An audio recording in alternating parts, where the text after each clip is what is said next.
அன்பார்ந்த மாணவர்களே வணக்கம். இன்னைக்கு காலையில் மீட்டிங் போயிருக்கிறதுனால இப்போ பாடத்தை நடத்துகிறேன். இப்போ நம்ம அடுத்த புது பாடம் அலகு 6 ஒலியியல். இந்த பாடத்திலிருந்து இன்னைக்கு கவனிங்க, பக்கம் எடுத்துக்கோங்க, 63ஆம் பக்கம் எடுத்துக்கோங்க. அலகு 6 ஒலியியல். இந்த ஒலி அப்படின்னா என்ன? ஒலினா சத்தம், சவுண்டு. அந்த ஒலி எவ்வாறு உருவாகுது, அந்த ஒலி ஊடகத்தில் எவ்வாறு பரவுது, அந்த ஒலியினுடைய பண்புகளை என்ன, அதுக்கப்புறம் ஒலி அலையின் பண்புகள், இதெல்லாம் நம்ம கேட்க போகிறோம், இந்த பாடத்தில் படிக்க போகிறோம். ஒலி கேட்கும் வழிமுறையும், அடுத்த ஒலி மாசுபாடு. மாசுபாடுன்னா அந்த இரைச்சல், இரைச்சல் இருந்தாலே நம்ம நினைச்சிடும் காதை பொத்துறோம். அந்த இரைச்சல் அதை எவ்வாறு கட்டுப்படுத்தலாம் அப்படிங்கிறத இந்த பாடத்தில் நம்ம பார்க்க போகிறோம்.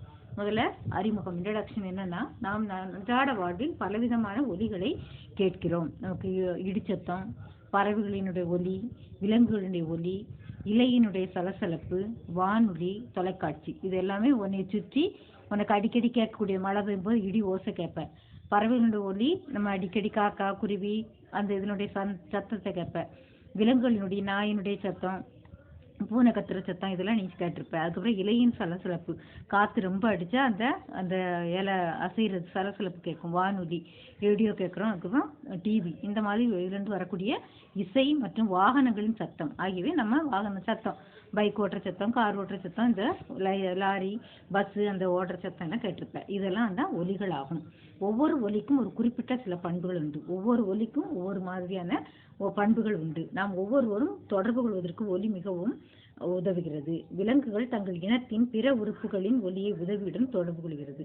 சில தவளெல்லாம் சத்தம் போடுறது, அந்த மழை பெஞ்சா சத்தம் போடும் அப்படின்னா அதனுடைய சத்தத்தை அந்த தவளை மற்றொரு இனம் என்ன செய்யும், அதை புரிந்து கொள்ளும். அதே மாதிரி ஒவ்வொருடைய விலங்குகளுடைய சத்தங்களை அதனுடைய பேருக்கு அந்த அந்த சத்தம் அவங்களால புரிந்து கொள்ள முடியும். அதுக்கப்புறம் இது போன்ற இசை போன்ற சில ஒலிகள் நமக்கு மகிழ்ச்சியை தருது. பாட்டு கேட்காத இஷ்டப்படாத யாருமே இருக்க மாட்டாங்க. அதனால பாட்டு, அந்த இதெல்லாம் இசை, அதெல்லாம் நம்ம மகிழ்ச்சியை தரக்கூடியது, நாம் கேட்க விரும்புகிறோம். சில ஒலிகள் எடுத்துக்காட்டாக இரைச்சலை தருகிறது. இரைச்சல்ங்கிறது நமக்கு காதை அடைச்சிட்டு இருக்குது.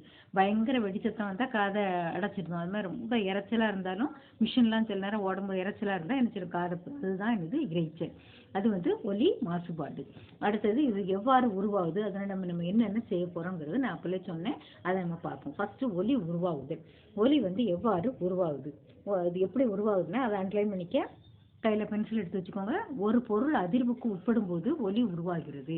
ஒலி உண்டாகும்னா ஒரு பொருள் அதிர்வு வரணும். இப்போ இந்த ட்ரம்ஸ் எல்லாம் பார்த்தோன்னா ஒரு அடி அந்த இதை வச்சு கம்ப வச்சு டம்முன்னு அடிச்சோன்னா டமார்னு அது அதிரும்.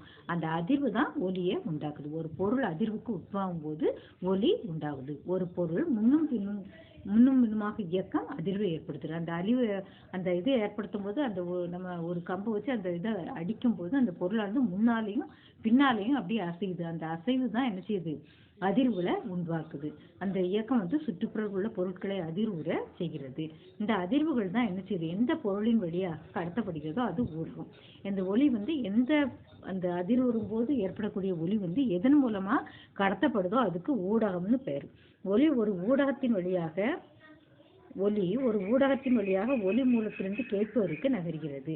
ஒலி ஊடகத்தை சில செயல்பாடுகள் உதவியில் நாம் புரிந்து கொள்ள முடியும். இதுக்கு செயல்பாடு ஒன்று நீ வீட்டில் வச்சு நீ செஞ்சு பார்க்கலாம்.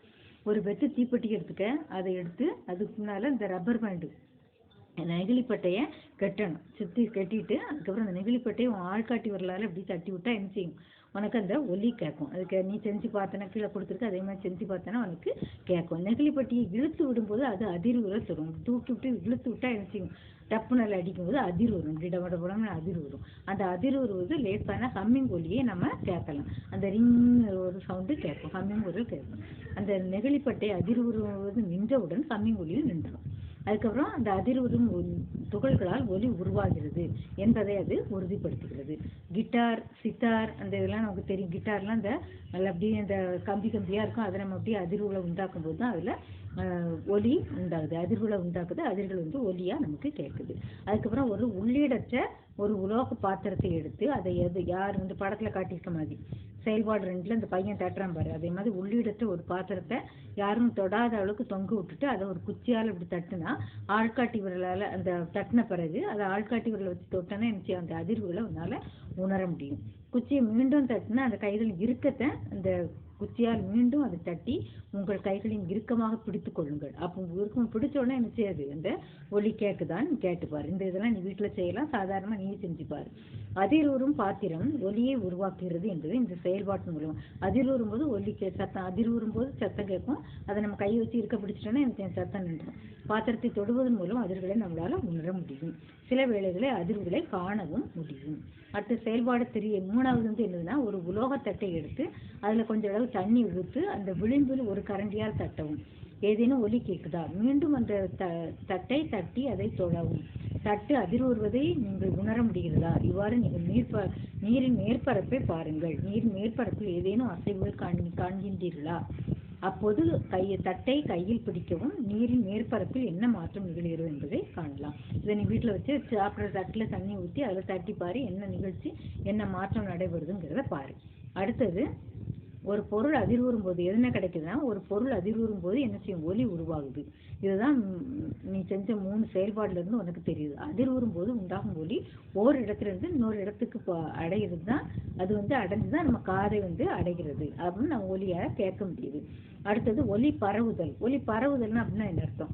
ஒரு தொலைவில் உங்கள் நண்பர் ஒருவர் அழைக்கும் போது உங்கள் குரல் அவர் காதில் கேட்கணும். அவன் இப்போ ஃப்ரெண்டை கூப்பிடுதுன்னு பேர் சொல்லி கூப்பிட்டோன்னா அவன் திரும்பி பார்ப்பான். அப்போ நீ கூப்பிடுற சத்தம் வந்து அவனுடைய காதில் வந்து கேட்கறதுனால தான் அவன் திரும்பி பார்க்குறான். ஒலி ஒரு ஊடகத்தை அண்டர்லைன் பண்ணிக்க, ஒலி ஒரு இடத்திலிருந்து வேறொரு இடத்திற்கு பரவுவதனாலே அவரால் அதை கேட்க முடிகிறது. ஒலி என்பது ஒரு வகை ஆற்றல். அதை அண்டர்லைன் பண்ணிக்க. ஒலி என்பது ஒரு வகை ஆற்றல் மற்றும் அது பரவ ஒரு ஊடகம் தேவை. ஊடகம் இல்லைன்னா அந்த ஒலி வந்து பரவுனா அடுத்தவங்களுக்கு கேட்கறதுக்கு சான்ஸ் இல்லை.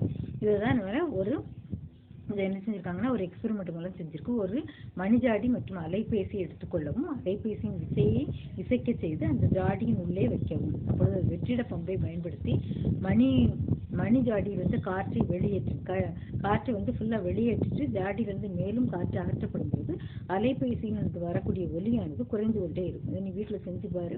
அந்த முதல்ல காற்று இருக்கும்போது அதனுடைய ஒலி நல்லா கேட்கும். அப்புறம் அதோட காற்றை ஃபுல்லாக கம்ப்ளீட்டாக எடுத்துட்டு பண்ணாலும் சத்தம் குறைஞ்சிக்கிட்டே போய் கடைசியில் நின்னே போயிடும். அப்போ ஒலி வந்து பரவுறதுக்கு கட்டாயம் ஒரு ஊடகம் வேணும். வெற்றிடத்துல என்ன செய்யாது, ஒலி வந்து பரவாது. இந்த சோதனை வந்து ஒலி வெற்றிடத்தில் பரவாது. அதை அண்டர்லைன் பண்ணிக்க. ஒரு மணிஜாடி எடுத்து நல்லா மூடிக்கிட்டு அதை அலைபேசி முதல்ல உள்ள வைக்கும் போது சவுண்டு கேட்கும், ஏன்னா காற்று இருக்கும். அந்த காற்றை பூனை பம்பு வச்சு அவ்வளோத்தையும் எடுத்துட்டு திரும்ப நீ அலைபேசி வச்சு வைக்கும்போது அந்த சவுண்டு குறைஞ்சிட்டே வரும். அப்புறம் அப்படியே நின்றோம். இதுல இருந்து ஒலி வெற்றிடத்துல பரவ முடியாது என்பது தெளிவாகிறது. அது பரவுவதற்கு காற்று போன்ற ஒரு ஊடகம் தேவை. நீர் மற்றும் திடப்பொருட்களிலும் ஒலி பயணிக்கிறது. நீர்லையும் திடப்பொருட்களையும் ஒலி வந்து பயணிக்கும். ஒலியின் வேகம் திரவத்தை விட திடப்பொருட்கள் அதிகம், வாயுகளில் மிக குறைவு. இதை அண்டர்லைன் பண்ணி வச்சுக்க. எதுல வந்து அதிகமா வந்து பரவுதுன்னா, ஒலி வந்து காற்றுல தான் அதிகமா பரவுது. ஒலி பயணிக்கிறது திடப்பொருட்கள்ல, நீர்லையும் திடப்பொருட்களையும் பயணிக்கும். ஒலியின் வேகம் திரவங்களை விட திடப்பொருட்கள் தான் அதிகம். திரவத்துல நீர்ல வந்து ரொம்ப குறையா இருக்கும், வாயுகள்ல மிக குறைவு. அதுக்கப்புறம் தாமஸ் ஆல்வா எடிசன் 1817 ஆண்டு ஒலிப்பதிவு சாதனத்தை கண்டுபிடித்தார். இதன் மூலம் பதிவு செய்யப்பட்ட ஒலியை மீண்டும் கேட்க முடிகிறது. ரெக்கார்ட் பண்ணி கேட்கறது, அதை நம்மளால கேட்க முடிகிறது. இது வந்து அதுக்கு அடுத்தது பாரு, 2 கற்களை எடுத்து ஒன்றோட ஒன்று தட்டி பார்க்கும்போது ஒலி கேட்குது. அந்த கற்களை தண்ணிக்கடியில் வச்சு தட்டு, அப்போ அதெல்லாம் உண்டாகுது ஒலி ரொம்ப மெதுவாகவும் தெளிவின்றி இருப்பதை நம்மளால பார்க்க முடியும். இது நீ வீட்டில் செஞ்சுப்பாரு. தண்ணி இந்த ஆற்றுல தண்ணி போகிறது, அந்த கிணத்துல தண்ணி கழுது, தொட்டியில் தண்ணி கிடக்கும்போது அதை வச்சு அடித்து பார்த்தேன்னா உனக்கு தெரியும். வெளியில் வச்சு கேட்கும்போது அது சவுண்டு நல்லா கேட்கும். கீழே போக போக அதனுடைய தண்ணிக்கு அடியில் அதனுடைய சவுண்டு வந்து ரொம்ப குறைவாக இருக்கும், தெளிவாகவும் இருக்காது. ஒலியின் வேகம் என்பது ஒலியானது ஒரு வினாடியில் பயணிக்கும் தொலைவு. ஒலியின் வேகம், அதை அண்டை மணிக்க. ஒலியின் வேகம் என்றால் என்னன்னா, ஒலியின் வேகம் என்பது ஒலியானது ஒரு வினாடியில பயணிக்கக்கூடிய தொலைவு. அதை வந்து விங்கிறத குறிக்கலாம். வி, இந்த விங்கிற அதனுடைய சமன்பாடு என்னன்னா, v = n/r.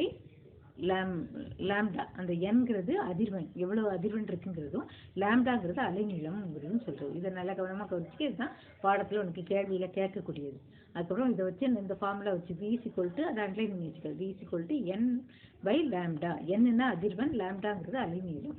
அலைநீளம் ஒரு கட்டத்தில் அதிர்வுறும் தொடர்ச்சியான 2 துகள்களுக்கு இடையே உள்ள தூரம். அப்புறம் லாம்டாங்கிறது கிரேக்க எழுத்தால் கொடுத்து அதனுடைய அலகு மீட்டர் ஆகும். அதிர்வெண் ஒரு வினாடியில் ஏற்படக்கூடிய அதிர்வெண்ணின் எண்ணிக்கை என்கிறது எழுத்துக்களால் குறிக்கிறது. அதிர்வெண்ணை எப்படியும் நம்ம என்ன அலகுனால ஹெர்ட்ஸ் அப்படிங்கிற அலகுனால குறிச்சோம். இது வரைக்கும் பாரு. நம்ம அடுத்த பாடத்தில் நாளைக்கு அடுத்த பாடத்தை சொல்லித்தரேன். இதை கவனமாக படிச்சுக்க. இதனுடைய ஃபார்முலா இதெல்லாம் நீ கவனமாக படிச்சுக்கோ. அதுக்கப்புறம் நம்ம கணக்கு எவ்வாறு செய்யலாங்கிறத பார்ப்போம் இந்த ஃபார்முலா பயன்படுத்தி. நன்றி மாணவர்களே. கவனமாக சொன்னது எல்லாத்தையும் குறிப்பெடுத்துக் கொள்ளுங்க, நோட்டில் எழுதி வச்சுக்கோங்க. அப்போன்னா சனிக்கிழமை உனக்கு பரீட்சை எழுதும் போது அது உனக்கு ரொம்ப பயனுள்ளதாக இருக்கும். நன்றி மாணவர்களே.